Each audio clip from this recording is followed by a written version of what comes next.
অনেকেই নির্বাচনকে গণতন্ত্রে উত্তরণের পথ ভাবেন, কিন্তু কমপক্ষে ৩ বার বাংলাদেশে সুষ্ঠু নির্বাচন হলেও কেন গণতন্ত্র উত্তরণ হলো না, এমন প্রশ্ন রেখেছেন জাতীয় ঐকমত্য কমিশনের সহসভাপতি অধ্যাপক ডক্টর আলী রিয়াজ।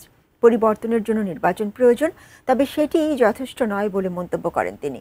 আজ রাজধানীতে গণতান্ত্রিক বাংলাদেশের ভবিষ্যৎ নিয়ে এক গোলটেবিল বৈঠকে একথা বলেন তিনি। বিস্তারিত সাইমুম জান্নাত প্রভা রিপোর্টে।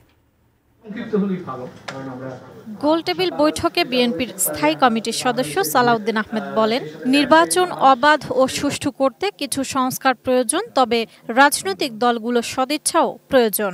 তিনি বলেন, দলগুলোর ভিন্ন মত থাকবে, তবে একে অপরের প্রতি সহনশীল হতে হবে।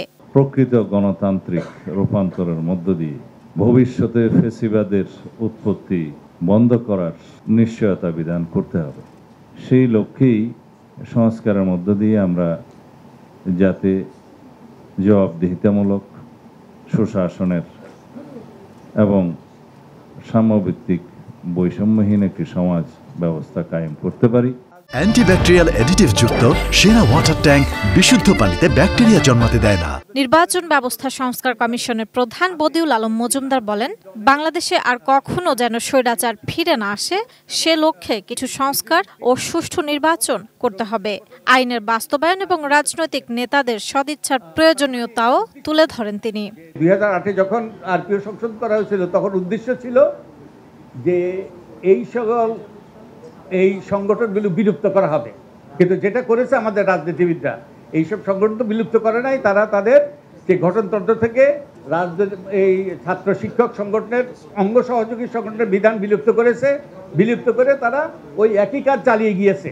এদিকে যত দিন যাচ্ছে তত এই সরকারের প্রতি জনগণের আস্থা কমছে বলে উল্লেখ করেন গণ অধিকার পরিষদের সাধারণ সম্পাদক রাশেদ খান। সরকারের উপরে মানুষের তো আস্থা যেটি ছিল এখন আর খুব বেশি নাই। যতদিন যাচ্ছে সরকারের উপরে মানুষের অনাস্থা, ভরসার জায়গাটা কমছে। রাজনৈতিক দলগুলো জনগণের আকাঙ্ক্ষা পূরণে ব্যর্থ হয়েছে বলে মন্তব্য করেন জাতীয় নাগরিক পার্টি এনসিপির সিনিয়র যুগ্ম সদস্য সচিব ডাক্তার তাসনিম জারা।